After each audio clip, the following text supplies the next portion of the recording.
Hello, my dear friends. Welcome back to Mild History. Tonight, we step quietly into another time, into the streets of Victorian Britain, a world of gaslight, of smoke, of shadows, and of slow, deliberate routines. A world that liked to think of itself as strong, proper, and respectable. And yet, hidden beneath the polished surface of that society was a quieter story, a softer, more secret story. It is the story of a little bottle, dark glass, corked at the top. A bottle that promised peace and delivered something very different. This was the bottle of laudanum, a medicine, a poison, a comfort, a curse, the ghostly companion of thousands of Victorian lives. And tonight, we will spend our time with it, not rushing, not hurrying, but moving slowly, gently, step by step, as we drift through the age of gaslight and horse-drawn streets. A Victorian evening, imagine the streets of London at dusk. The lamps are being lit, one by one, their yellow glow softened by mist. The air is cool and damp. A horse passes, hooves striking against cobblestones, echoing through narrow alleys. The driver clucks his tongue, urging the animal forward. A cart creaks as its wheels bump along the uneven stones. Above, tall rows of brick houses lean close, their windows glowing faintly with candlelight. Inside, families are gathering, children being guided upstairs, mothers tidying away the last crumbs of supper, fathers settling into armchairs with their newspapers spread wide. In drawing rooms, the faint tick of a mantel clock marks the slow passing of the evening hours. The world outside is grey, damp, and cold. But inside, there is warmth, there is routine, there is order. This was Victorian life, steady and proper, or so it appeared. But behind the lace curtains and tidy hearths, there were struggles that were never spoken about too loudly, sleepless nights that stretched endlessly, pains that would not ease, griefs that pressed down on the chest and made breathing heavy, melancholy that stole the joy from daylight. And for all of these there was a solution, not a complicated one, not one reserved for the wealthy, a solution that came in a simple, ordinary bottle, laudanum. The bottle, if you picture it, you might see it standing on a bedside table, a narrow bottle, its glass a deep brown, almost black in the lamplight. The cork pressed tightly in place, a label, perhaps handwritten by a chemist, in careful script. It might read, "Tincture of opium, 1 teaspoon, as required." It looks so small, so ordinary, easily overlooked among the brushes, the candle holders, the books, the spectacles. But for the people of the 19th century, it was a constant companion, always there, in cupboards, in purses, in pockets, taken at night before sleep, measured into a spoon for children who cried too long, slipped quietly into tea when nerves would not settle. It was everywhere, so common that few thought of it as dangerous. It was, simply, a part of life, the apothecary's shop. To see how ordinary it seemed, imagine stepping inside a Victorian apothecary's shop. The door opens with the faint sound of a bell. Inside, shelves rise to the ceiling, filled with jars, bottles, and drawers. The air smells faintly of alcohol, herbs, and spices. There are powders in little folded packets, glass jars of coloured salts, and vials of every size. Behind the counter, the chemist works steadily. His hands are stained faintly with ink from writing labels, with powders from measuring remedies. He is part scientist, part merchant, part trusted advisor. Customers come in not only for medicine, but for reassurance. A mother, tired and pale, asks for something to help her restless child sleep. The chemist nods knowingly and reaches for the familiar bottle. A young man, weary from days of labour, seeks relief for his pounding headache. Again, the chemist pours out a dark, bitter liquid. A widow, her grief still fresh, asks for help with her sleepless nights. The answer is always the same: the bottle of laudanum. It could be bought without difficulty, without suspicion, without shame. A medicine of many uses. Why was it trusted so deeply? Because laudanum seemed to help everything. Toothaches, colds, coughs that rattled through long winter nights, cramps, headaches, fevers, even the cries of infants. The instructions were simple.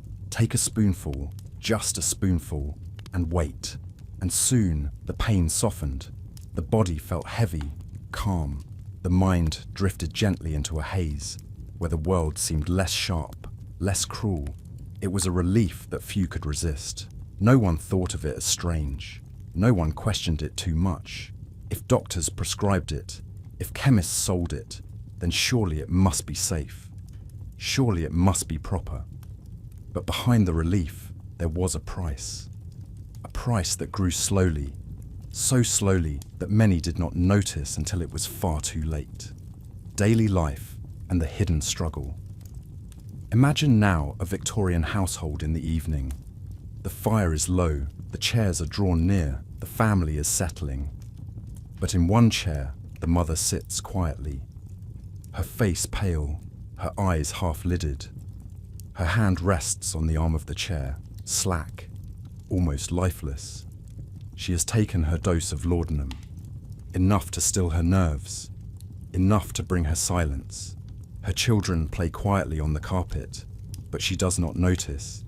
Her husband reads his newspaper, glancing occasionally at her with a mixture of worry and resignation. This scene is repeated in countless homes. Women fading into stillness, not quite sick, not quite well, present and yet absent. They were the living ghosts of the age. The streets after dark. Let us return to the streets, where the fog hangs low and the lamps burn faintly. There too, laudanum leaves its mark. In the poorer quarters, where factory workers live in cramped rooms, the bottle is passed quietly between hands, a way to dull the hunger, the exhaustion, the unending labor. In narrow alleys, where beggars huddle against the cold, the drug offers escape from reality, if only for a few hours. Everywhere you turn, the little bottle waits. Not dramatic, not flamboyant. It does not announce itself like gin shops or taverns. It waits quietly, tucked into drawers, carried in pockets, resting on tables. And always, it promises the same thing: rest, relief, peace, drifting toward ghostliness. But the peace comes at a cost. Those who use it too often begin to change. Their skin grows pale, their appetite fades, their energy ebbs away until they are thin, fragile shadows of themselves. Neighbors whisper that they look like ghosts, alive, yes, but distant, hollow, faded. Their voices are softer, their movements slower, their eyes fixed on something far away. Day by day, spoon by spoon, they drift further from the world around them. It is a slow transformation, a haunting one, and yet, in the 19th century, it was accepted as ordinary, the quiet beginning. And so, as we settle into this long night together, we begin with this picture, a world of lamplight and shadows, of ordered homes and tidy routines, of private struggles, met with a simple bottle, a bottle that soothed, a bottle that calmed, a bottle that drop by drop turned strong men, weary women, and even restless children into pale echoes of themselves. This was laudanum. This was the ghostly companion of Victorian life. And tonight, we will follow it through the streets, into the shops, into the homes, and into the hearts of the people who trusted it. We will take our time. We will walk slowly, and we will let the story unfold, like a candle burning low, like a clock ticking gently toward midnight. So rest now, settle in. There is no hurry here. The story has only just begun. Hello again, my friends. You are still here, drifting with me through the quiet hours. The lamps of the Victorian streets are still burning in the mist, and the little brown bottle still waits on the table. But to understand how it came to be here, in so many homes and cupboards, we must go further back. Back before the Victorians, before the tidy drawing rooms and the foggy gaslit alleys. We must go back to a time when the bottle did not yet exist. when the story of laudanum was only just beginning. Ancient roots long before the Victorians, long before London grew crowded with carriages and chimneys, there was the poppy. A simple flower, delicate, with bright red petals swaying in the wind, and yet, hidden within its pale seed pods was something that had fascinated humans for thousands of years. Opium, a thick, sticky sap collected by scoring the pods and letting the liquid dry. The ancients knew its power. The Sumerians called it the joy plant. The Egyptians used it for pain. The Greeks praised it as both a medicine and a gift of forgetfulness. Hippocrates himself, the ancient physician, recommended it for sleeplessness and for pain that would not subside. Even then, there was a double edge to its gift. Relief, yes, but also danger. A sweetness that drew people back, again and again. Through centuries, the knowledge of opium spread. Caravans carried it along trade routes. Merchants sold it in busy markets. It passed through the hands of Persians, Arabs, Indians, and Europeans. Always the same dark secret, wrapped in the same pale pods. Paracelsus and the naming by the 16th century in the bustling cities of Renaissance Europe. A man named Paracelsus studied the old remedies. He was a physician, an alchemist, a man both admired and mistrusted. He believed that medicine must be powerful, that it must strike an illness with the strength of fire, and in his searching, he turned to opium. But Paracelsus did not simply use it as the ancients had. He dissolved it in strong wine or brandy, mixed it with spices, and created a tincture, a liquid form that could be measured in drops or spoonfuls. He gave it a name that would last for centuries: laudanum. The word itself comes from the Latin laudare, to praise. And indeed, he praised it highly. He called it a universal medicine, a cure for many ailments: pain, sleeplessness, coughs, fevers, all could be softened by this liquid. His patients, tasting its bitterness, found relief. They grew calmer, they rested, they forgot their suffering, and so laudanum was born. Not yet the household staple of the Victorians, but a powerful new tool, waiting for the centuries to come. From Renaissance to Enlightenment after Paracelsus, many physicians experimented with opium tinctures. Recipes varied. Some added saffron for color. Some mixed it with cinnamon or cloves to soften the taste. Others guarded their formulas as secret remedies, sold at high price to noble households. By the 17th century, laudanum had spread across Europe. It was given in courts, in villages, in battlefields. It was both exotic and familiar. A medicine that seemed to belong everywhere. Doctors praised it as indispensable. In medical texts, it was described as a cure for sleeplessness, diarrhea, coughs, pains of every sort. Travelers carried it in their packs. Sailors kept it in ships' chests. Parents gave it to children, not knowing the strength of what they offered.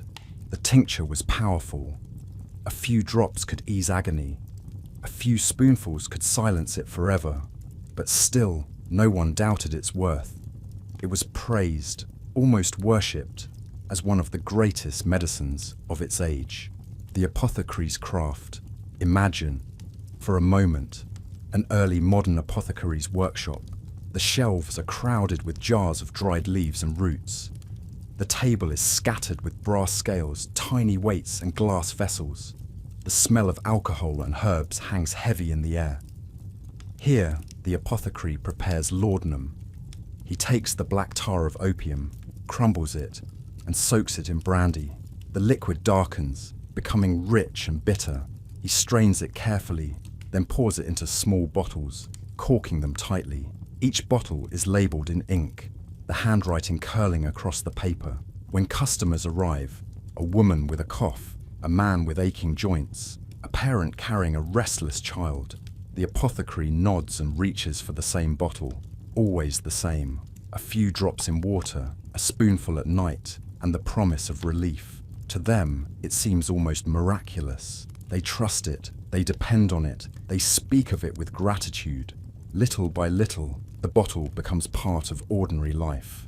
Toward the age of empire, as the centuries passed, Europe expanded outward. Ships sailed to India, to China, to the far corners of the globe, and with them, laudanum travelled. It crossed oceans, entered ports, and found its way into every colony and city of the growing empires. The British East India Company, with its vast networks of trade, soon realised the profit hidden in the poppy. Fields in India bloomed with opium, harvested and packed into chests, shipped across seas. Laudanum was no longer only the creation of apothecaries, it was becoming a commodity of empire. In Britain, bottles grew cheaper, more common, more ordinary. By the early 18th century, even families of modest means could afford it. It appeared not only in apothecary shops, but in groceries, in markets, in travelling peddlers' packs. It was slipping quietly into every corner of life. The 18th century household picture. An English household, around the year 1750. The evening is quiet. The fire burns low in the hearth. On a shelf in the cupboard stands a bottle of laudanum. Beside it, perhaps, are jars of sugar, packets of tea, and small bundles of herbs. To the family, it is simply one more household necessity. Like salt, like candles, like soap, it is there to be used whenever needed. A father, suffering from the pain of long labour, takes a spoonful. A mother, anxious and sleepless, pours a little into water before bed.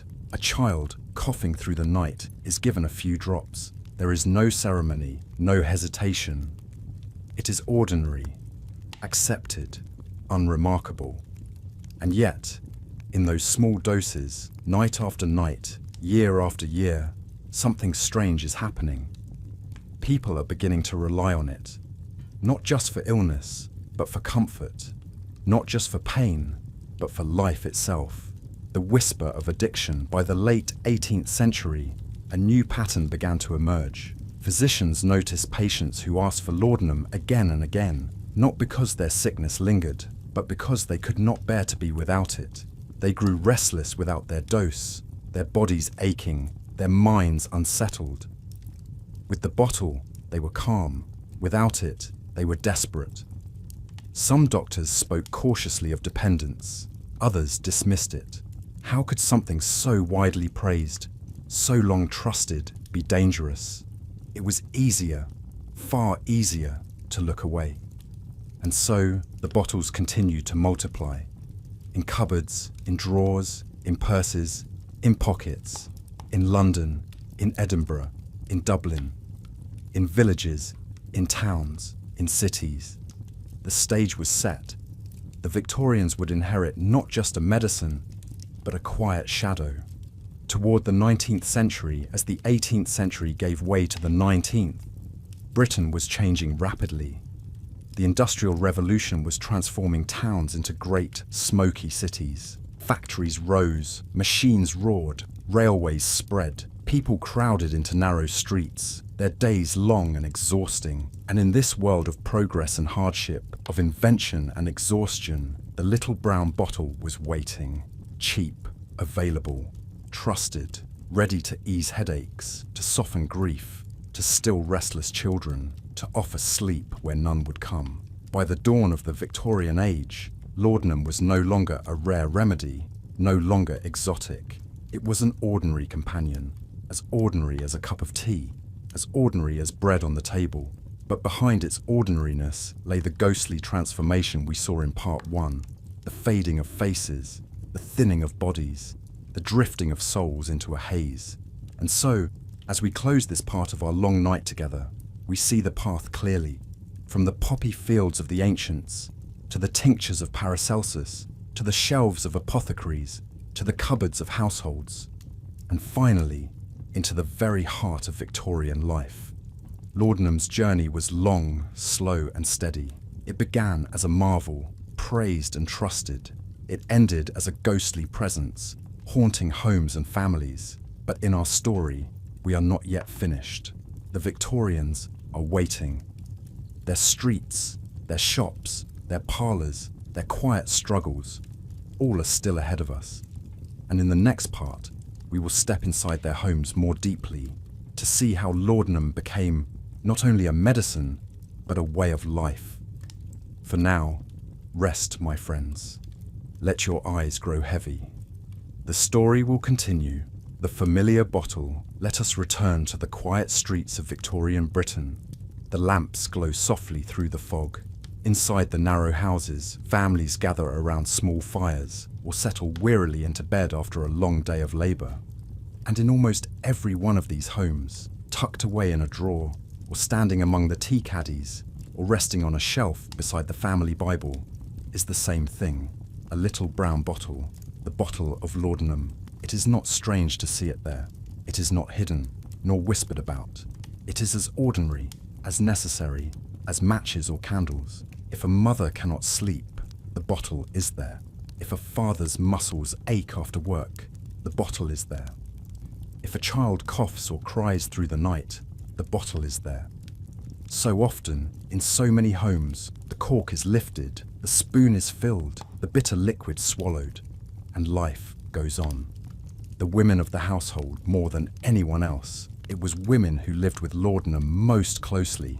Victorian women bore the weight of endless expectations to be modest, patient, graceful, and uncomplaining. Yet behind the lace and the smiles were real bodies, real aches, real exhaustion.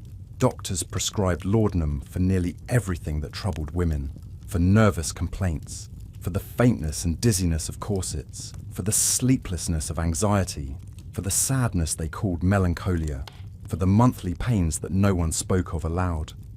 And so women learned to take a spoonful quietly before bed. They poured it into tea or slipped it into water or simply sipped it straight from the bottle. The bitterness soon became familiar, almost comforting, and in its wake came a calm, a soft heaviness, a relief from the world's demands. Night after night, year after year, many women drifted into reliance, not out of weakness, as the moralists later claimed, but out of necessity. Laudanum was the only friend allowed to them, mothers and children. Perhaps the most haunting part of the story lies with the children. In crowded working-class homes, children were often restless, sickly, or crying. Parents, exhausted from long shifts in mills or factories, turned to the bottle. Laudanum was not expensive. It could be bought from chemists, from grocers, even from street sellers. Preparations like Godfrey's Cordial, Mother's Friend, and Dolby's Carminative were marketed directly for children. These syrups, sweetened with sugar or spices, were nothing more than laudanum in disguise. Mothers were told to give a spoonful when babies would not sleep, to quiet coughs, to soothe teething, to keep little ones calm while parents worked.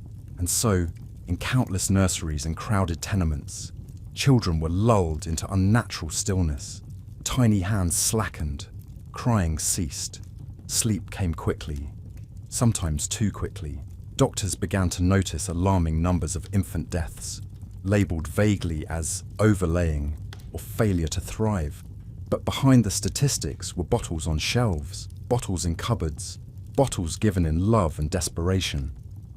The Victorian home was filled with ghosts long before death. Children who slept too soundly, mothers who drifted in quiet stupor, families softened by the haze of laudanum. The evening ritual. Let us imagine, for a moment, a single evening in an ordinary home. The father returns late from work, his shoulders bent with fatigue, his lungs raw from smoke. The mother is pale with weariness, her hands red from endless washing, her nerves stretched thin. The baby cries, the older child coughs, the fire burns low. The street outside is noisy, the city never quite at rest. And in the quiet frustration of that moment, the mother reaches for the bottle. A few drops in the baby's milk, a spoonful for the coughing child, another for herself, to steady her trembling hands. The liquid slips into them all, unnoticed, unremarked, and slowly the house grows quieter. The baby sighs. The child drifts into heavy sleep. The mother feels her nerves unclench. Peace falls across the room, thin and fragile, like a veil. This was the ordinary magic of laudanum, a silence bought at the cost of hidden shadows. Middle-class parlours in wealthier homes, laudanum was no less common. It might be stored in a small cabinet, brought out discreetly, measured in a silver spoon. Ladies who entertained in drawing rooms often took laudanum beforehand to calm nerves and soften anxieties. Writers and poets, too, relied on it to ease sleepless nights, to quiet restless minds. Some claimed it sharpened their imagination, that visions and ideas came more freely in its haze. Among the educated classes, laudanum became almost fashionable, a quiet indulgence, spoken of in half-jokes, hinted at in diaries, a private comfort, not to be displayed, but never absent. The drifting dependence. The most striking thing about Victorian laudanum use was not the dramatic collapse of addicts. Though such cases existed, it was the slow, invisible drift. A woman began with a spoonful for sleeplessness. She found herself needing more after a month. After a year, she could not pass a night without it. After many years, her face was pale, her body thin, her spirit dulled. But still she carried on. Still she managed her household, greeted neighbours, raised her children. The dependence was hidden, almost respectable, because it was so ordinary. And all around her, countless others were living the same quiet pattern. The bottle had woven itself into the fabric of life so completely that no one questioned it. Doctors and prescriptions. Victorian doctors knew of the dangers, but they too relied on laudanum. It was their most trusted tool, prescribed for nearly every ailment. Headaches, fevers, toothaches, coughs, stomach troubles, women's nerves, men's exhaustion. They carried it in their black bags. They recommended it freely. Some even prescribed it to themselves, unable to resist its embrace. The medical journals of the time debated dosage, debated dangers, but rarely suggested abandoning it altogether. What else was there? Without antibiotics, without modern sedatives, laudanum seemed indispensable. And so the cycle continued. A silent epidemic. By the mid-19th century, Britain was quietly living through an epidemic of dependence. Not loud, not visible, not like the later panics over gin or cocaine. This epidemic was silent, hidden in plain sight. No one marched in the streets against laudanum. No one wrote moral pamphlets condemning it, as they did with alcohol. Because everyone, rich and poor alike, used it. The epidemic was woven into the very rhythm of life. The spoonful before bed, the drops for children, the draught for pain. Millions of bottles were sold each year, and with them came countless pale faces, restless hearts, and fading spirits. So we leave the Victorian household, quiet and ghostly. The bottle has done its work, soothing, calming, silencing, but also binding, fading, haunting. In every class, in every home, laudanum was there. In the kitchens of the poor, in the parlours of the rich, in the cradles of infants, in the pockets of poets. And though its grip was often invisible, it was everywhere, a shadow woven through the daily life of a nation. In the next part of our long night together, we will step into the stories of those who lived under laudanum's spell most vividly. The writers, the artists, the famous names whose lives were shaped, for better or worse, by the little brown bottle. But for now, rest. Let the house grow quiet around you. The story will wait until you are ready again. The artist's companion. We have lingered in the homes of ordinary Victorians. We have seen the mothers, the children, the quiet rituals of laudanum. Now let us step into another world, the world of the artist, the poet, the dreamer. For among the many who sipped from the little brown bottle, some did not seek only rest or silence or relief from pain. Some sought visions, some sought dreams. Some sought to peer beyond the ordinary, into the hidden chambers of the mind. For them, laudanum became not just a medicine, not just a comfort, but a strange muse, a companion whispering in the night, offering both inspiration and despair. Thomas de Quincey, Perhaps the most famous of these was Thomas de Quincey. In 1821, long before Queen Victoria's reign, he published a book that would forever link opium with literature, Confessions of an English Opium Eater. In this book, de Quincey told of his own experiences. At first, he described the pleasures, the way laudanum lifted pain, soothed the body, opened the mind to extraordinary sensations. He wrote of walking through the London streets with a kind of heightened awareness, every sound and sight glowing with new intensity. He described music as if it were divine, colours as if they burned brighter than the sun. But de Quincey also confessed the other side, the nightmares, the visions of horror that came when the bottle's sweetness turned bitter, dreams of labyrinths, of endless corridors, of monstrous faces looming in the dark, a haunting that would not let him go. His book fascinated the public. It shocked them too. Here was no dry medical treatise, but a confession, raw, poetic, terrifying, and beautiful. It revealed what many already knew in silence, that laudanum was not just a medicine, but a mystery, a door to other worlds. De Quincey himself lived much of his life under its shadow. He never escaped its grip entirely. But in his words, the ghost of laudanum found a voice: Samuel Taylor Coleridge. Even before de Quincey, another poet had known laudanum's embrace.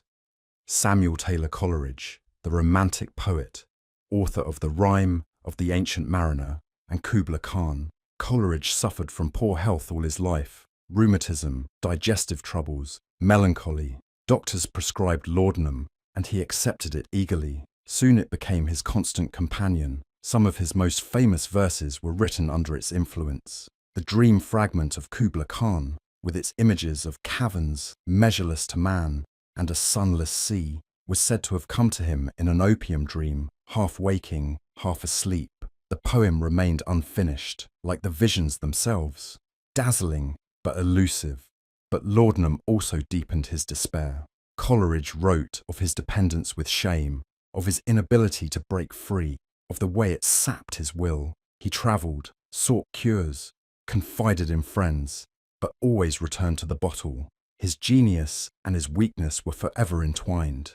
To many, Coleridge became the very image of the opium-haunted poet, brilliant yet broken, soaring yet stumbling. The romantic fascination. The romantics were drawn to laudanum, in part because it seemed to align with their vision of art itself. The drug promised access to states beyond the ordinary. Dreams, visions, emotions magnified to unbearable intensity. For poets who sought the sublime, the overwhelming beauty and terror of existence, laudanum seemed almost like a key, a way of touching the infinite, of glimpsing the divine. And yet, as de Quincey and Coleridge both discovered, the price was heavy. What began as pleasure often ended in chains. The drug that opened doors also locked them, leaving the dreamer wandering in endless corridors of dependence. Elizabeth Barrett Browning. It was not only men who turned to laudanum. Elizabeth Barrett Browning, one of the great poets of the Victorian age, relied on it for much of her life. Sickly from childhood, confined often to her room, she found relief only in the bottle. Laudanum allowed her to write, to think, to endure pain that otherwise left her nearly helpless. But it also clouded her days, made her fragile, and bound her in ways she rarely admitted. Her poetry, filled with intensity and longing, carried the mark of a life lived half in shadow. To read her words is to sense both the strength of her spirit and the quiet presence of the drug that sustained it. The culture of the opium eater. By the mid-19th century, the figure of the opium eater had entered popular imagination. Not the labourer taking drops for pain, nor the mother soothing her child, but the intellectual, the artist, the dreamer, wrapped in mystery. In novels and magazines, opium appeared as both exotic and sinister. Tales spoke of strange dreams, of haunted minds, of hidden dens, where smoke curled and visions danced. The opium eater became almost a romantic figure, half cursed, half blessed. Yet behind the romance was often the same reality as in the humbler homes: dependence, frailty, exhaustion. The difference was only that writers and poets gave their ghosts a voice, turning personal torment into public fascination, dreams, and nightmares. It is easy to imagine the long nights of these dreamers. A poet sitting alone by the fire, pouring a measure of laudanum into a glass, the bitter taste, the slow warmth spreading through the body, the restless mind quieting, then flowering with strange visions. At first the dreams are golden, gardens filled with impossible blossoms, music like rivers of light, faces shining with beauty. But as the hours drag on, shadows creep in. The blossoms wither. The faces become monstrous. The labyrinth appears again, endless, twisting, inescapable. Night after night, the same cycle. Hope, then horror. Inspiration, then despair. The poet scribbles fragments on paper, tries to capture the visions, but they dissolve by morning. What remains is only the habit, the bottle, and the longing for another glimpse. The double edge of creativity. There is a question that lingers over these stories. Did laudanum truly inspire, or did it only destroy? Some works, like Kubla Khan, seem inseparable from opium's influence. Others, like De Quincey's Confessions, exist only because of it. And yet, the same drug dulled the poets' lives, weakened their bodies, shortened their years. Perhaps the truth is both. Laudanum was a strange companion to creativity, giving in fragments what it stole in whole, a single vision, a single night of brightness purchased at the cost of decades of fog. The Victorians themselves debated this. Some admired the opium genius, others pitied him. All, in the end, recognized that the bottle was as much a chain as it was a muse. And so we leave the poets and dreamers, their desks littered with half-finished verses, their nights haunted by visions. Laudanum gave them beauty, and it gave them despair. It shaped their art, and it shaped their ruin. Through their words, the world glimpsed what laudanum could do to the mind, open it to wonders, and trap it in nightmares. They were not alone. Thousands of others lived the same pattern in silence. But in these writers, the ghostly drug left its clearest mark. In the next part of our long story, we will step away from the artist's desk and walk once more into the streets. There, in the foggy alleys of London and the narrow courts of industrial towns, we will find another face of the opium story. The dens, the scandals, the growing unease that laudanum was not as harmless as it seemed. But that is for later.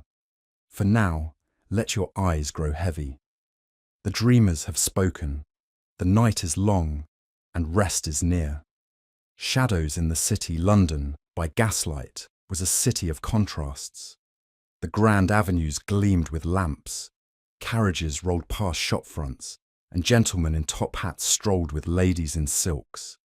But behind the brightness lay shadows, narrow alleys, damp courts, and cellar rooms where the poor gathered. It was in these shadows that rumours grew. Rumours of opium dens, places where the drug was not taken as medicine, not measured in tiny drops of laudanum, but smoked in curling clouds that filled the air. To many Victorians, these dens became a symbol of fear, not just fear of the drug, but fear of the people and places associated with it. The Chinese connection. Much of this fear was tied to the Chinese communities in Britain, especially in London's East End. Sailors from across the empire brought with them new habits, among them the smoking of opium. In small rooms, pipes were lit, lamps glowed, and smoke drifted through the air as men reclined on wooden couches. To outsiders, this was strange, foreign, and deeply unsettling. Newspapers described these dens in lurid detail. The dim lights, the eerie stillness, the half-conscious figures lying in dreamlike states. Writers claimed that innocent Englishmen could be lured inside, offered a pipe, and emerge ruined forever. In truth, many of these stories were exaggerated. The number of opium dens in London was far smaller than the press suggested, but in the Victorian imagination, they loomed large, dark chambers where morality itself seemed to dissolve. Sensational tales. The press discovered that tales of opium dens sold well. Articles painted them as hives of sin, gambling, crime, even secret plots against society. Illustrations showed men with vacant eyes, women slumped in despair, smoke curling like ghostly fingers. Novelists followed suit. Charles Dickens, in The Mystery of Edwin Drood, described an opium den with chilling detail. Later, Arthur Conan Doyle's Sherlock Holmes would wander into similar places, searching for clues among the dreamers. The more these tales were told, the more the dens became symbols. They were no longer just rooms where smoke lingered. They were warnings, stage sets for fears about addiction, about outsiders, about the fragility of English virtue. The respectable scandal, yet while newspapers thundered against the dens of the poor and the foreign, another truth lay quietly at home. Laudanum was everywhere. Respectable ladies kept bottles in their cabinets. Doctors prescribed it freely. Children were given it for sleep. The very households that shuddered at the thought of a smoky den often relied on the drug themselves, in quieter, more respectable forms. This was the double face of Victorian opium, condemned when found in an East End alley, but tolerated when hidden in a West End parlour. Occasionally, the contradiction came to light. A society hostess might be whispered about, too pale, too thin, always retreating to her room. A country doctor's habit might be noticed, his hand too often reaching for the bottle he prescribed to others. But scandals of this sort were usually hushed. The greater scandal in the public eye remained the den. Fear and hypocrisy, it is easy to see the pattern. The poor, the immigrant, the outsider, they bore the weight of society's fears. The rich, the familiar, the respectable. They were shielded, even when their habits were the same. To admit that laudanum haunted drawing rooms, as well as alleyways, would have meant questioning the very fabric of Victorian life. So the blame was pushed outward, into the shadows of Limehouse and the East End. This hypocrisy shaped the debate for decades. When reformers spoke of controlling opium, they pointed to the dens, not the nursery bottles. When newspapers warned of moral collapse, they illustrated Chinese smokers, not English poets. And so the myth of the opium den grew, half truth, half fantasy, but entirely powerful. Everyday reality, what were the dens really like? Accounts from the time are rare, but some survive. Visitors describe small, dimly lit rooms, heavy with the scent of smoke. Wooden bunks or benches lined the walls. Pipes passed from hand to hand, the drug heated in little lamps, the smoke inhaled slowly. The atmosphere was not always wild or dangerous. Often it was quiet, dreamlike, even dull. Men lay in silence, lost in their own haze, while the keeper of the den tended the lamps and collected coins. The greatest danger was not violence or crime, but simply the drug itself. Dependence deepened, health declined, and yet, for those who came, the den offered a strange escape from the hard edges of daily life. The medical backlash. By the late 19th century, doctors began to speak more openly of the dangers. Addiction, once hidden behind polite phrases, was now named. Medical journals reported cases of patients who could not stop, whose doses grew higher and higher, whose bodies wasted away. Some doctors admitted their own struggles. Others campaigned for stricter control. Slowly, the medical view shifted from laudanum as a harmless household remedy to laudanum as a dangerous habit. This shift did not happen overnight. Bottles still lined the shelves of chemists. Mothers still used it to soothe children. But the tide had begun to turn. The ghost of the den. The image of the opium den lingered in popular culture long after its reality had faded. Even in the 20th century, films and novels returned to it. The smoky room, the dim lamp, the dreamers lost to the pipe. It became a symbol of corruption, of danger, of forbidden pleasure. But the greater truth was quieter, closer to home. The true opium den of the Victorians was often not in Limehouse, but in the medicine cabinet, the bedside table, the tiny brown bottle of laudanum that never seemed to empty. So we leave the dens now, their lamps glowing faintly in the shadows of memory. They were feared, exaggerated, sensationalized, but they were only one part of the story. The deeper truth of Victorian opium lay not in a smoky alley, but in the daily lives of millions. And as the century drew on, the cost of that truth became harder to ignore. In our next part, we will look at the rising tide of reform, the debates, the laws, the growing awareness that laudanum, once a comfort, was also a chain. The Victorians would struggle to face this truth, but face it they did, step by step, as the century turned. For now, let us rest again. The city grows quiet, the lamps are dim, the night carries us forward gently into the next chapter, the turning tide. By the late 19th century, a quiet shift was underway. For generations, laudanum had been a trusted friend, a drop for the sleepless child, a spoonful for the weary mother, a dose for the aching labourer. But the same familiarity that had once made it safe now began to feel dangerous. Stories multiplied, of patients who could not stop, of women wasting away, of men who seemed to live half their lives in a fog. Doctors whispered among themselves, reformers raised their voices, and slowly, step by step, the tide began to turn. First, whispers of concern. At first, concern came quietly, hidden in medical journals. A case report here, a note of warning there. Doctors began to write of patients who returned again and again, demanding more laudanum. The dosage grew larger, the relief smaller. The body weakened, the mind clouded. Some of these reports carried a tone of surprise. Could this trusted medicine truly betray them? Others carried a tone of guilt. Had doctors themselves, in their eagerness to relieve pain, created the very problem they now faced? The whisper of concern was not yet reform, but it was the beginning of doubt. The temperance movement.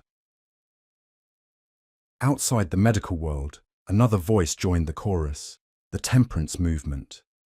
Temperance reformers were already campaigning against alcohol, warning of its dangers to health, family, and society. When they turned their gaze toward opium, they saw a familiar enemy. Pamphlets warned mothers against soothing syrups.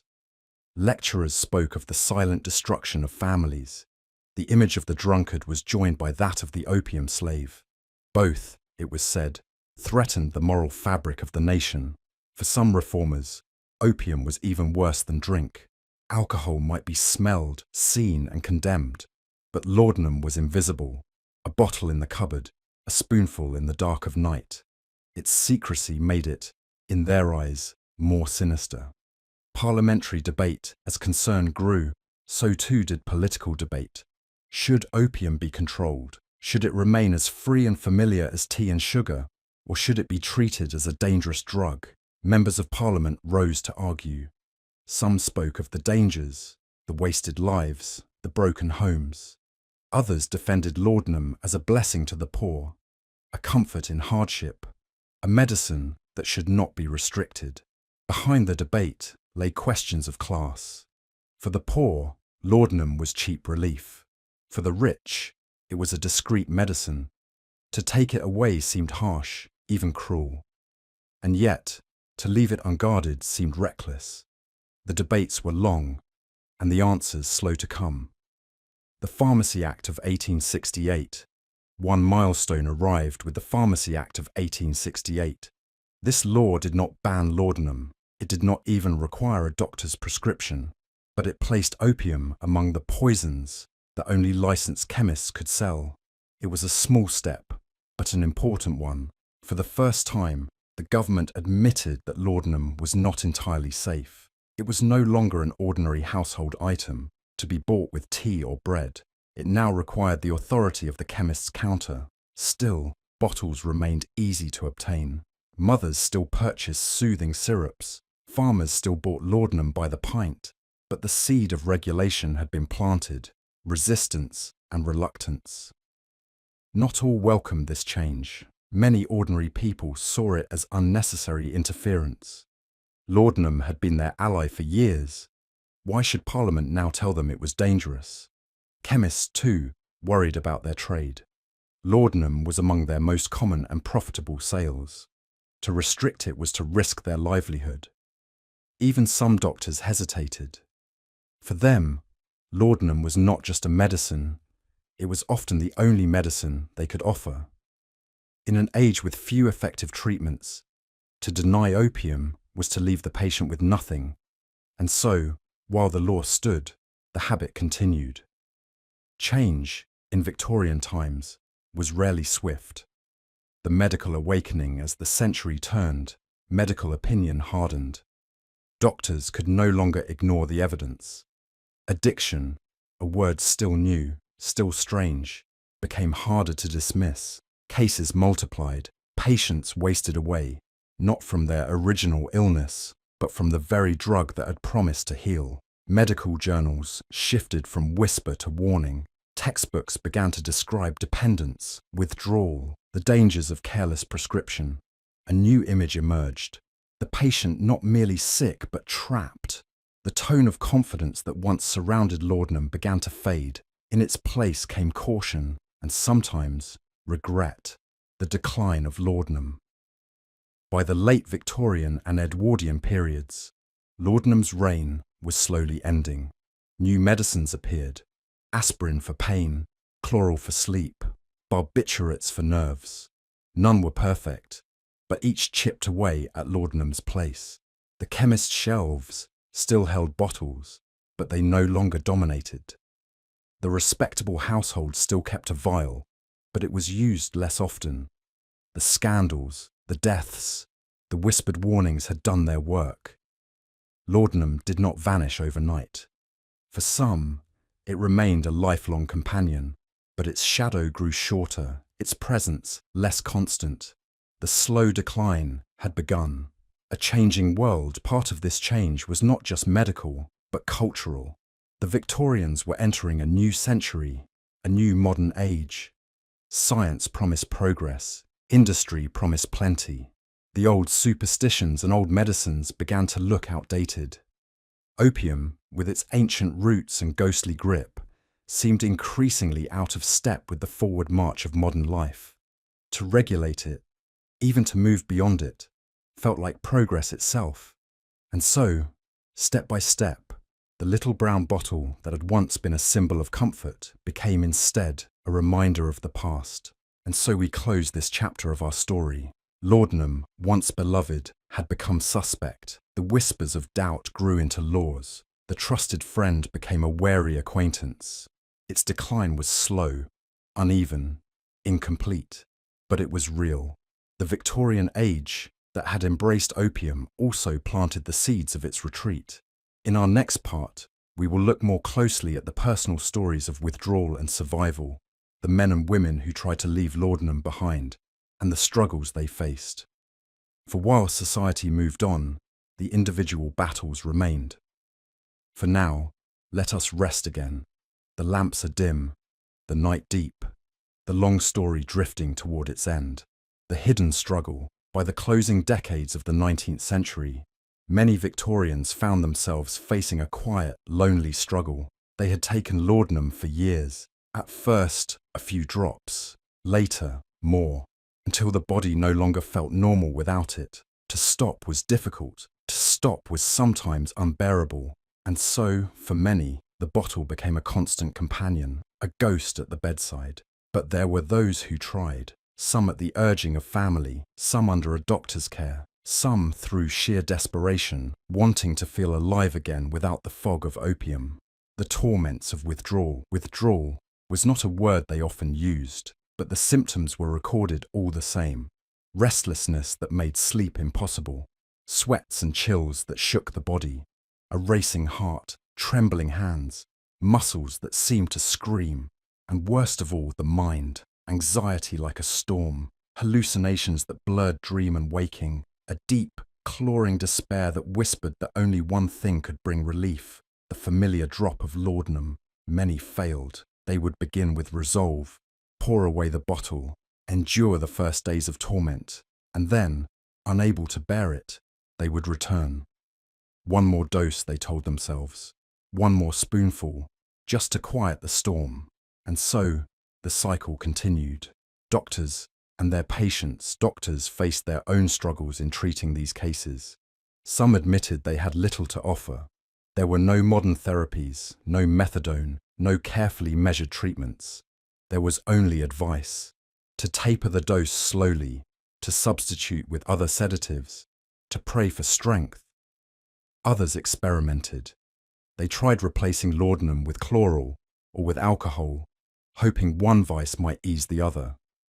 Results were mixed. Some patients improved. Others simply traded one dependence for another. Doctors wrote case studies, describing the agonies of their patients, but beneath the clinical language lay a human truth: suffering, isolation, and the faint glimmer of hope. Personal stories. One Victorian woman wrote in her diary of her battle. She had begun with laudanum for neuralgia, she explained. For years, she lived half in shadow, her days blurred, her nights restless. When she tried to stop, she trembled so violently she could not hold a teacup. She wrote of lying awake through endless nights, begging God for sleep, yet refusing to reach again for the bottle. Weeks passed. Slowly, she regained strength, but the craving never fully left her. Another account, from a physician, told of a labourer who had taken laudanum for years to dull the ache of hard work. When he lost his wages to the chemist's shop, his family begged him to stop. He tried, but the pains returned, sharper than before, and the nights filled with terrors. In despair, he went back to the bottle, the only relief he knew. Not all stories ended in failure. There were cases of recovery, slow, painful, but real. Some patients, with family support and careful reduction, broke free. Their lives were never quite the same, but they lived without the constant shadow. The role of family played a powerful part. Some were stern, locking away the bottle, refusing to yield to pleas. Others were gentle, sitting through the sleepless nights, offering comfort through every trembling hour. A few could not bear to watch and turned away in sorrow. The stigma of addiction was heavy. Respectable households preferred to keep it secret. A mother's ill health, a father's nervous condition, polite phrases covered the truth. But behind closed doors, the struggle went on. For those who succeeded, family support was often the key.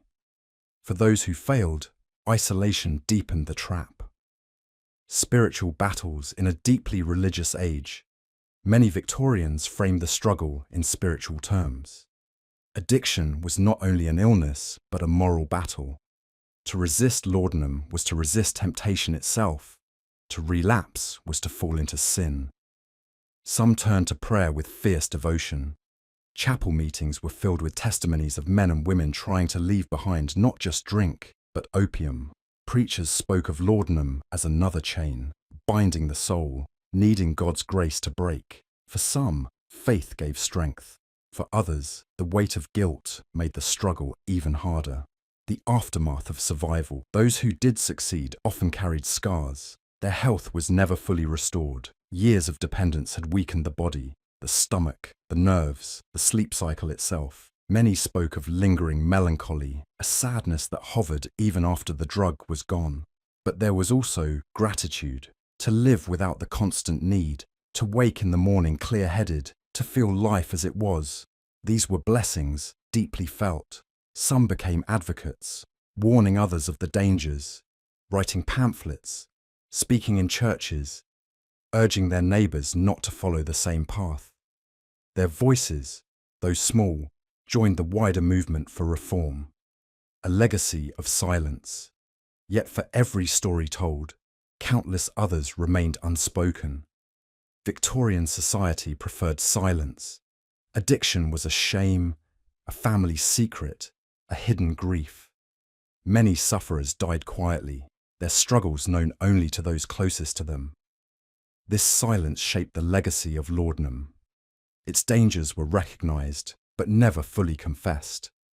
Its victims were mourned, but rarely named. It was only in later generations, when medical understanding grew, that the full weight of their suffering was acknowledged. So we close this chapter with a quiet respect for those forgotten lives. The mothers who fought through trembling nights, the workers who tried, and failed and tried again. The families who bore the burden in silence. Withdrawal was a word they rarely spoke, but withdrawal was a reality they endured. Their struggles remind us that history is not only grand events and public laws, but also private battles, hidden in the stillness of ordinary homes. In our next and final part, we will look at the legacy of Victorian laudanum, how it shaped modern medicine, addiction science, and even our culture's idea of drugs and dependence. For now, let us rest again. The night is deep, the story long, the voices of the past fading gently into quiet, looking back as the 19th century gave way to the 20th. The age of laudanum slowly faded. The little brown bottles that once stood on every mantelpiece, on every bedside table, on every chemist's shelf, began to disappear. Other medicines took their place. Aspirin, tablets, powders, and injections all promised progress and modernity. But laudanum left a shadow, a long memory. It had touched millions of lives.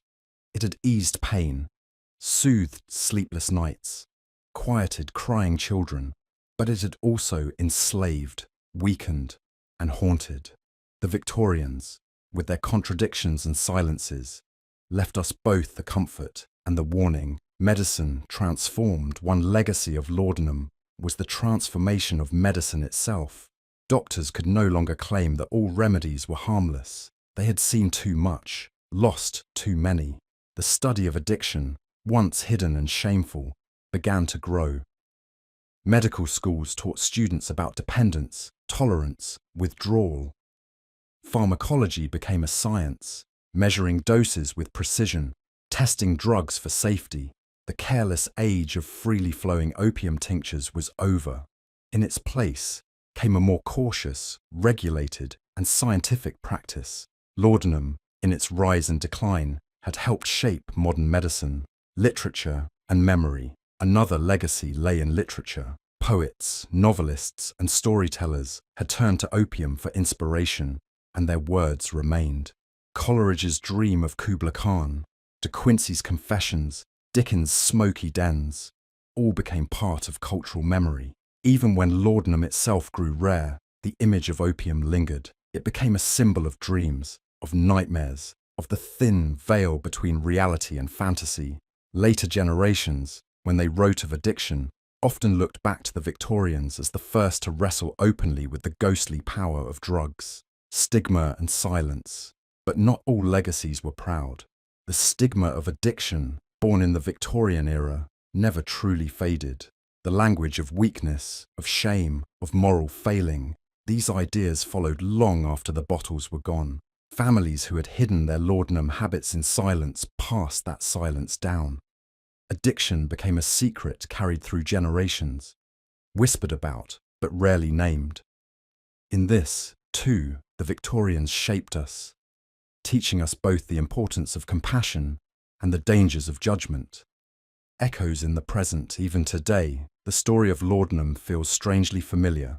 A medicine once praised as safe, even miraculous, later revealed to be dangerous, even deadly. A society caught between comfort and caution, doctors caught between relieving pain and creating dependence. These are not only Victorian dilemmas, they are modern ones as well. The opioid crisis of our own century echoes the laudanum age with eerie similarity. Different drugs, different bottles, but the same haunting balance between healing and harm. The Victorians remind us that every age must face its own opium. Lessons learned. What lessons, then, can we take from their story? First, that medicines are never neutral. Every cure carries a cost. To use them wisely requires humility, caution, and honesty. Second, that addiction is not weakness, but suffering. The Victorians often spoke of vice and sin, but the deeper truth was human pain. To help the addicted is to treat not only the body, but the heart. Third, that silence is dangerous. The more society hides its struggles, the harder they are to heal. The more openly we speak, the more compassion we show, the lighter the burden becomes. These are lessons written in the margins of Victorian diaries, in the lines of medical journals, in the faded labels of tiny brown bottles. And so we come to the end of our long, quiet journey. We have walked the gaslit streets. We have sat in drawing rooms where laudanum was sipped. We have wandered into smoky dens, into hospitals, into the whispered debates of Parliament. We have listened to poets and doctors, mothers and workers, all touched by the ghostly drug of the age. Laudanum is gone now, or nearly so, but its story lingers, like smoke in the air after the lamp is blown out. The Victorians, with all their contradictions, leave us a reminder that comfort and danger often come from the same hand, that medicine and poison may be only a few drops apart, that history is not only kings and wars, but bottles and burdens, quiet struggles in ordinary homes. And with this, our tale draws to a close. The lamps are dark, the streets are empty, the night is deep and still. Laudanum's ghost drifts quietly into the past, and we too may drift into rest, carrying with us the lessons, the images, the slow echo of history told in whispers. Thank you for listening here at Mild History, where the past is gentle, slow, and soft enough to sleep beside. If you have stayed with me through these hours, may you now find your own quiet peace,